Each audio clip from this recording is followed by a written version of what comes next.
Hi, ocean lovers. Welcome to Season 2, Episode number 3 of Dive Stories, brought to you by PADI, helping millions around the world to seek adventure and save the ocean.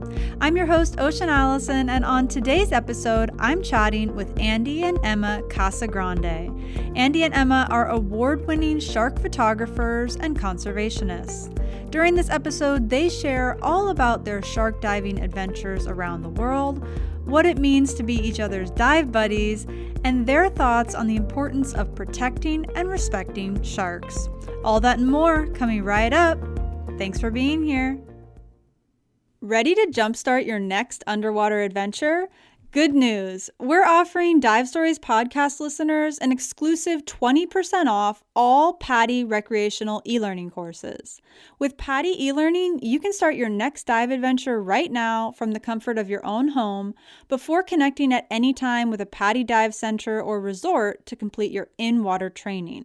Head to PADI.com/courses to select which dive course is right for you and use code PODCAST, that's PODCAST, to take advantage of this exclusive 20% off discount. You're listening to Dive Stories. We bring the underwater world to you through in-depth conversations with inspiring divers from around the globe. Thanks for diving in with us as we seek adventure and save the ocean. Happy listening and happy diving.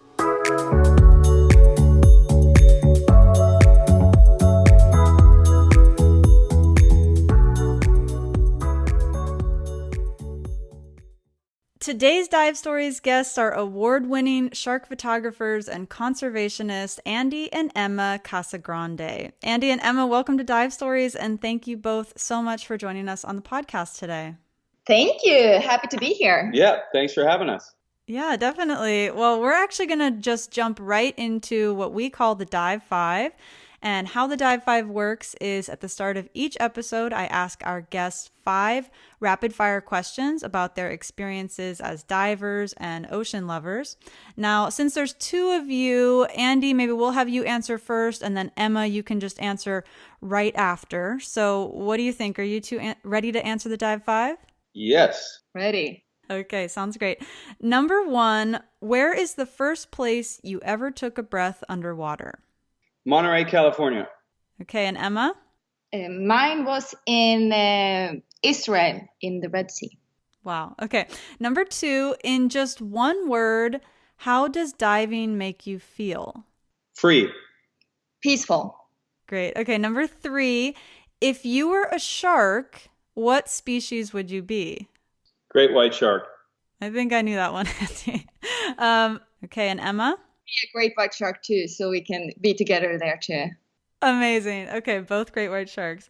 Okay, number 4, where is your dream dive destination that you haven't gotten to explore yet? Antarctica. Wow, I have a lot on my list. Sure, Antarctica sounds amazing. Okay, so you're both great white sharks. You're going to go to Antarctica. I like it. Okay, number 5, in just one word, what does the ocean mean to you? Oxygen. Yes, healthy world. That's 2 words. That's all right. Healthy world. I love it.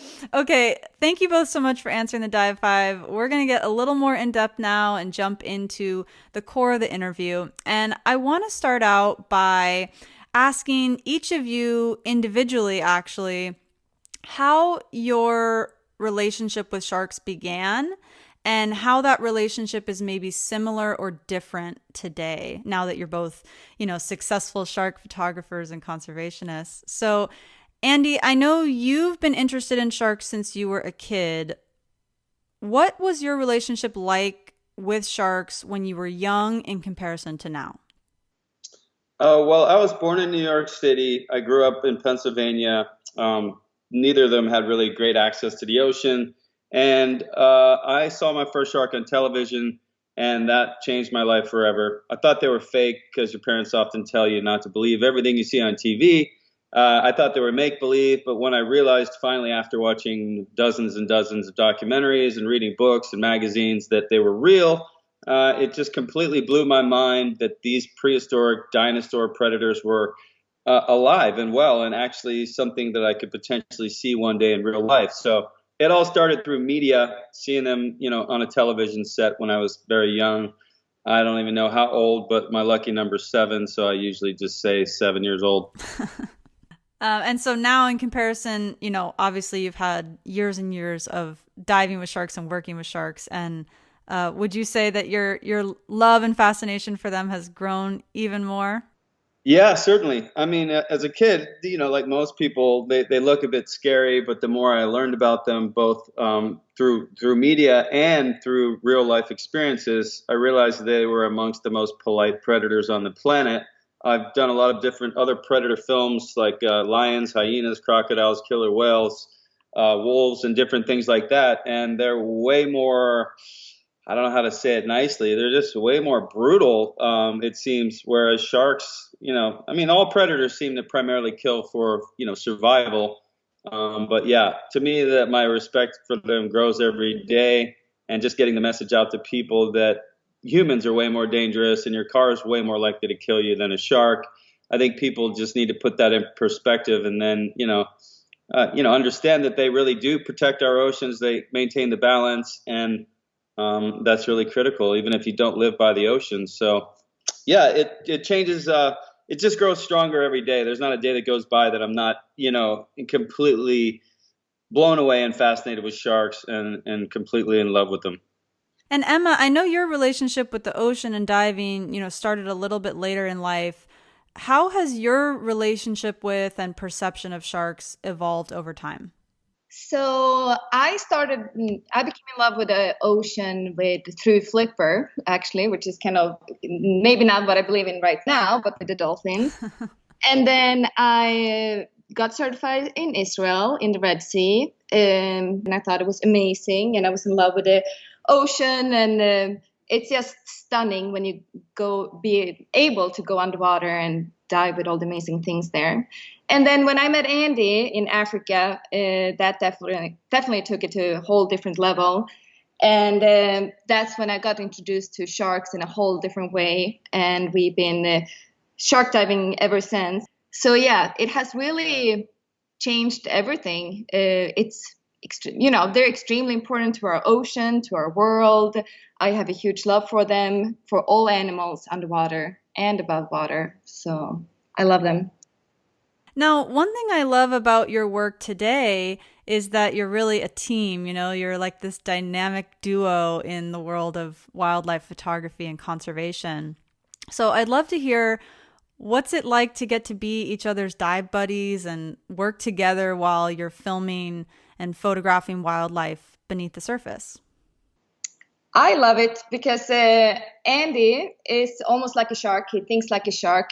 So I like to dive with Andy because he also have like a 360 vision. So if I'm ever in danger, even if he's focusing on a camera or doing something, he's still able to see it and rescue me sometimes. Yeah, I think I learned a lot.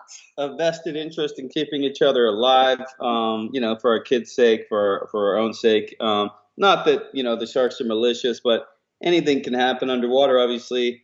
We do have small kids as well. I've worked with a number of safety divers, put quotes around that, air quotes, and sometimes you end up babysitting them or saving their life because they're just inexperienced, or they get infatuated looking over your shoulder into your monitor to see what you're filming, and that just sometimes causes some pretty serious issues. So yeah, working together as a team, it's great because we know each other inside and out, and it's it just becomes natural. Plus, it's good to, set a good example for our kids, creating strong bonds and partnerships.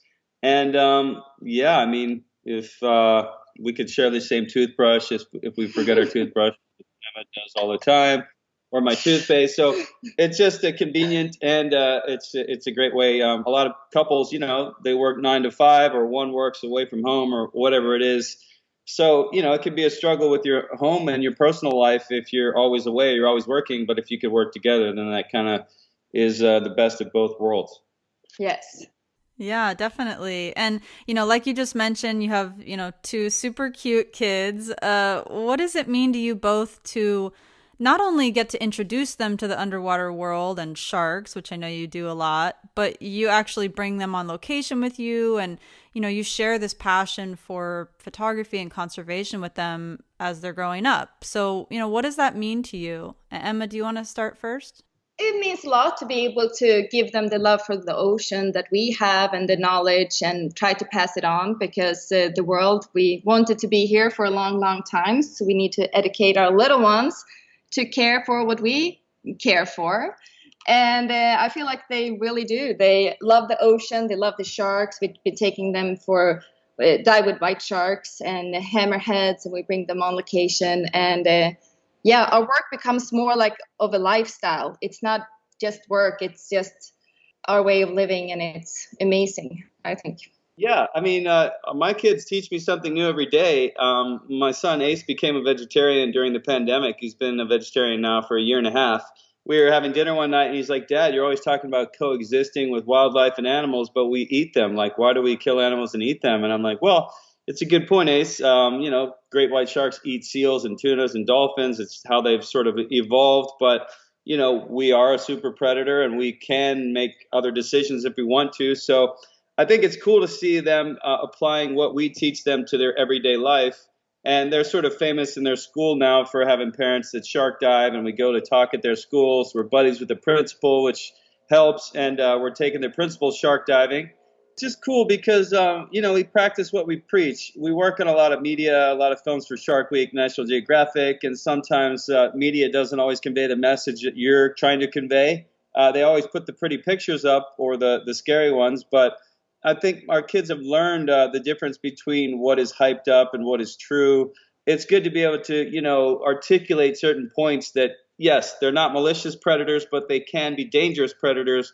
And there's a time and place for each specific interaction. And I think it's important that, you don't want to sugarcoat too many things. You don't want to lie, of course, but you also don't want to scare kids out of having an experience in the future. So teach our kids.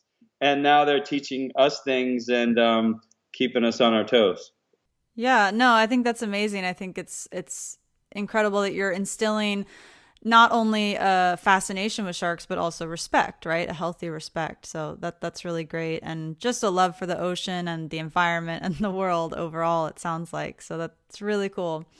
Now, in addition to working together or sometimes separately on, countless projects that highlight top predators, like you mentioned, Andy, you've, worked on projects with polar bears and orcas and lions and the crocodiles.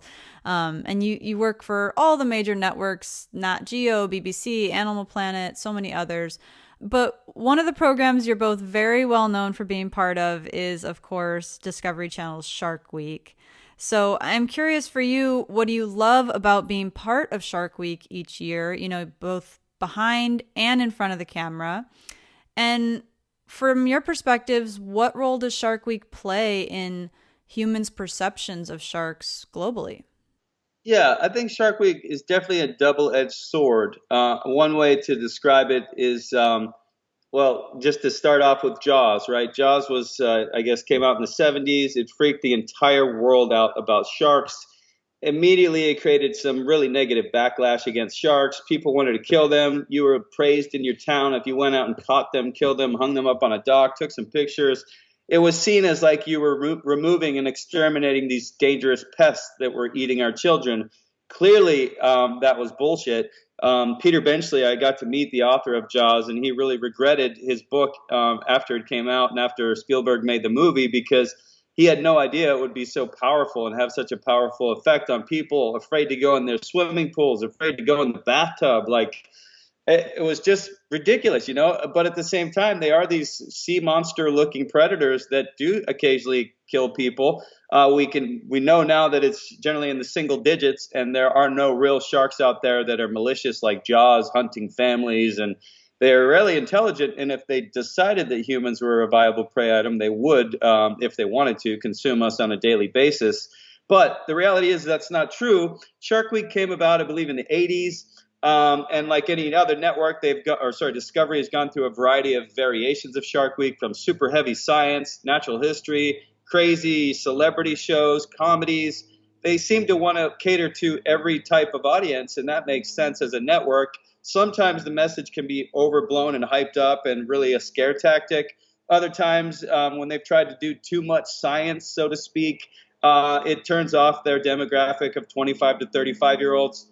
I think a lot of people love science. You just need to make it palatable to the masses. But anyway, as Shark Week continued, it created this massive cult following of fans that every single year Discovery seems to make the biggest event out of their Shark Week programming of any other programming that they have. And I think it's their biggest moneymaker. And it's created this massive cult following to now where there's so many people out there fascinated with sharks, in my opinion, because of Shark Week. And now when people go out there and catch and kill sharks and hang them up on docks and abuse them and do whatever, it goes viral on social media. And instead of like, yes, look at these heroes killing these sharks and protecting us, these quote unquote heroes are now getting death threats and being reported to the government and the federal fish and game and all the states that they're doing this in. Now they're not getting away with it, and sharks are being protected, by creating awareness online. And people, kids, I get thousands and thousands of emails and messages every year from kids and parents and fans that say that their daughter, their son, I'm their biggest fan on Shark Week or whatever it is, and they want to be a marine biologist. They want to work for conservation organizations. They want to do something to protect sharks. I don't even get, people, I very, very rarely get anyone saying, you scared my son. He never wants to go in the pool again. I think people now understand that media is somewhat manipulative, but if you can see through the, how do I say bullshit without saying bullshit? I said it twice, but I don't know. I think it's created this cult following that is more fascination-based than fear-based. And for me, as long as I know I'm doing more good than bad, I believe that's more good than bad, and it's making a positive impact on the planet. So if I was receiving an overwhelming number of emails saying that I'm scaring their kids and they want to go out and kill sharks now because they saw a Shark Week show that made them afraid, certainly we could beef up some of the conservation programming. I definitely agree with that, but I also understand networks realize that sometimes if you hit people over the head too hard with conservation messages, a lot of people have tough jobs, tough lives. They're stressed out. They're anxious. There's a lot of crazy stuff going on in the world. The last thing they want to see is more death and destruction and demise. So for me, I like to highlight sharks like when they're alive and well and they're hunting and they're beautiful and they're healthy and they're at their full capacity and their full potential. Certainly, I also will highlight, the negative aspects of reality of sharks world where, they're being slaughtered and hunted and demonized. But I think the good outweighs the bad, and that was a long way to explain a short answer. But that's kind of my take on Shark Week. It does a lot more good than bad. Okay, ocean lovers, it's time for the dive log, the part of the show where we feature an epic dive story from one of our amazing listeners. This episode's listener dive story comes from PADI rescue diver Eric Lim about an unforgettable dive he had off Bali. Let's dive in. Hi, I'm Eric from Malaysia. One of my most memorable dives was in Nusa Penida in Bali just 2 years back, right after completing my open water. I was able to experience many things in Nusa Penida on that trip, from strong currents to the high swells and a cold 23 to 25 degrees Celsius sea temperature. But nothing compared to being surrounded by schools of manta rays at their cleaning station. I was really in awe of the magnificent marine animals circling above and around me, and that made me wanting to dive more and see more. And now I'm a PADI rescue diver. I'm hoping to return there once travel is permitted again to catch sight of Mola Mola, which I did not get to see during that trip. Thank you so much, Eric, for sharing that incredible manta diving experience with us and a little bit about your diving journey. I definitely hope you get to go back to Bali and see a Mola Mola someday soon. Listeners, if you have an epic dive story to share too, head to padi.com/podcast to record and submit one of your most memorable dive stories for a chance to be featured in an upcoming episode. We love hearing from our global community of PADI divers, so head to padi.com/podcast today. And now, back to this episode.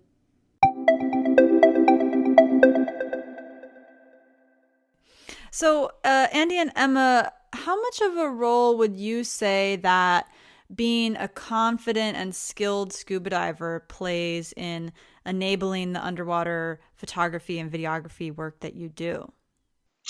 It's super critical. It's become such second nature. I'm a good enough diver where I have good buoyancy and I can maneuver myself into closed spaces and get close to animals because I've been doing it for 20 years. So diving, certainly, it just comes with experience, and there's no substitute for experience. But I think diving can be for everybody. It's just a matter of experience, time in the water. But yeah, it's super important. A lot of people ask me, if I'm so afraid of the sharks, and many times it's scarier with if you're not so used of diving. You can be swept in a current. There's been moments when I've been like fighting for the currents and a lot of sharks, but I'm not so scared of the sharks at the moment. This was a long time ago. We all have get more and more experience over time, but being a good diver to be able to get close to the animals is very important, because you have to be so calm to be able to get to the sharks too. You have to be very calm and be at the right place at the right time, and otherwise they'll swim away and you don't get the shot. Now, I know you both have had so many amazing underwater experiences. Obviously, we've talked about several of them already, but with the name of this podcast being Dive Stories, I have to ask, what is one of your most memorable dive stories ever that you'd like to share with listeners now? Emma, do you want to share first? I feel like we've been to so many places, so it's very hard to pick just one favorite. But we were just in Socorro Island, and there we had beautiful manta rays that's dancing around us. And they just come. One of them was swimming around me. And when I was kind of like looking in the eye and knitting my neck, like looking at it, and I don't know how to explain it, but just making moves with my head to it, it kept on looking and it copied me and did the exactly same thing. And then it was that, swimming around me. It was like it came back. So every time I did the move, it just came back, and then it was swimming over me and under me, and we just kept on swimming the whole time. And I thought that was a very amazing dive. It was the first time swimming with them, so that was pretty amazing to me. Yeah, that sounds amazing. Andy, what about you? I had a really incredible dive experience in Western Australia with great white sharks in an area that we went to find a pupping ground, a great white shark nursery. But when we got to the area or within the region, the captain clearly said, listen, this area is literally uncharted. There are no charts for this region. I am not taking this multi-million-dollar research vessel into uncharted waters. He said, so we're not going to the nursery, but he's like, hey, I know where the big great whites hang out. So we're like, oh, okay, take us to the big great whites. So we went to another area, a seal colony, and amazing visibility. It wasn't very deep, maybe 75 feet. So on the bottom, I felt that it was safe enough to get out of the cage to interact and get better shots with the sharks. And I had these two sharks that I kept noticing were swimming literally side by side, like twins, and they never really left each other's side. And it's not uncommon to see sharks aggregating together, and sometimes you get a cool two-shot of two of them swimming side by side, the parallel swimming, where they'll often be sizing each other up. But in this circumstance, these two sharks, like they never left each other's side, and they started to swim on either side of me, around me, and then I could see them kind of working out ways to get closer, not maliciously, but just out of curiosity. And I was blown away, and I was convinced that, these sharks, we went to an area where we were looking for a pupping ground. We couldn't go there, so we went to the next best thing. And what we know about great whites is they have up to 14 pups at a time. And when white sharks are born, they're generally born in an area where there's abundant prey and refuge, like shallow water coastal areas. And I believe if I was born with 13 or 14 of my siblings, I know a lot of people only believe that mammals have family units, and mammals like orcas, seals, dolphins, whales, humans, we have this maternal, paternal instinct. We take care of our families. We care about our young and nurture them. But sharks, of course not. They're born eating machines. As soon as they're born, they're off on their own, these lonely denizens of the sea. That's what we previously thought. I believe that is incorrect, and that if I was born with one of my 14 siblings, on the same reef at the same time, I would be bound to hang out or bump into them a few times and potentially create alliances, brotherhoods, sisterhoods, both for protection and for cooperation in hunting. It only makes sense. We know that sharks are intelligent at this point, and they're incredibly efficient predators. So I believe we stumbled upon these two brothers that we actually went back 14 months later to the same hotspot. I went back to the U.S., and almost a year and a half later, I went back to Australia, Western Australia, and found those same two sharks still swimming side by side, still together.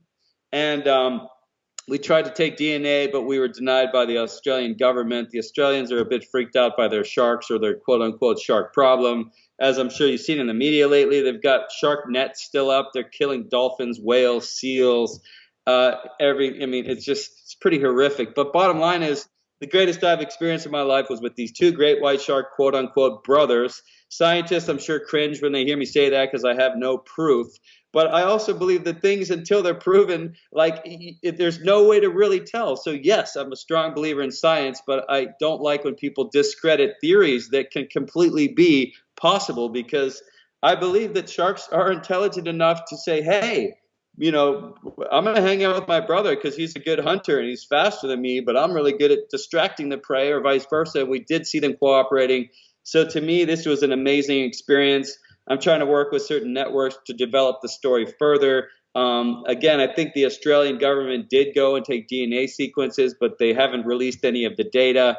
And it may not be of interest to anybody. People are like, who cares if sharks have brothers and sisters? Yeah, big deal. But to me, it is a big deal. It shows that there are a higher level of thinking there, and they're predators that deserve our respect and our attention. And if they live in these family units or these loose family groups, I think that's phenomenal. And it sort of flips everything we knew about sharks on its head. And, it's not just mammals that have this, super brain and these family units, and it could be sharks as well. I strongly believe that.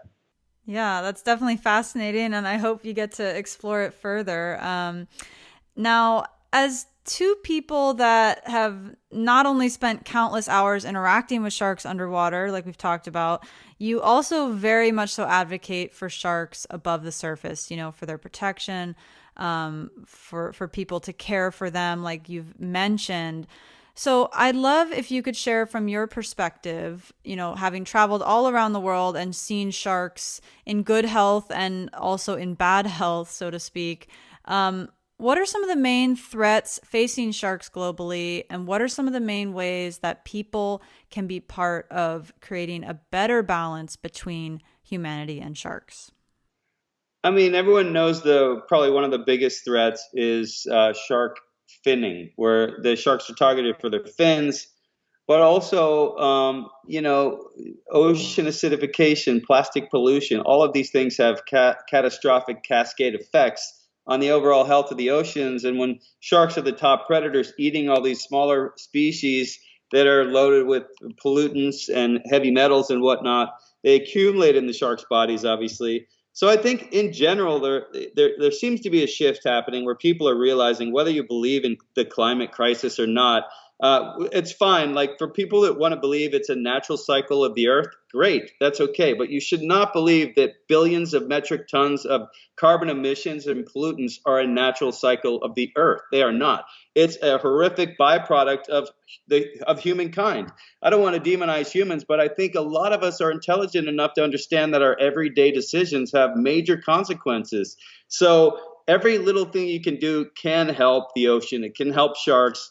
Using less single-use plastics. Not everyone's going to drive a Tesla or an electric car, but you can find ways to reduce your carbon emissions or to reverse your negative effects on the planet. And again, sure, believe it's a natural cycle, but don't believe the pollutants and everything that we're doing is not having a negative effect on our planet. So I think in general, sharks probably are going to outlive us all, and they'll figure it out just like they have the dinosaurs and everything else. But it's not good to see sort of the horrific amounts of plastic pollution, CO2 emissions, and everything else that's going on. And everyone wants to politicize it, and it's not cool. I don't know. I get pretty frustrated because I try to preach, about kindness is contagious, but sometimes I just lose my cool because I don't know. I don't understand how people can hide behind politics or whatever it is to just to allow us to continue to degrade the health of the planet. And anyway, I'll shut up now because probably has a better way to phrase it.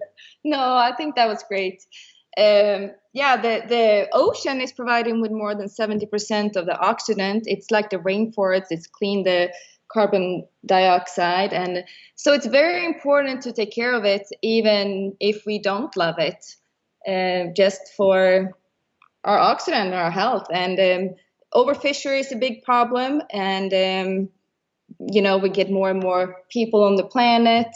We fish more and more, and if we can't rip out everything from the ocean and expect it to do all the things we want it to do to clean the air and be healthy. So we need to take care of the ocean so the ocean can take care of us. Yeah, definitely. Very well said. Thank you both for sharing your perspectives. To wrap up, I want to touch on the importance of seeking adventure. You two are certainly an adventure couple, really an adventure family, like we talked about, from exploring your own backyard in Florida to diving all over the world with sharks and other top predators. So why is it important to you to seek adventure above and below the surface?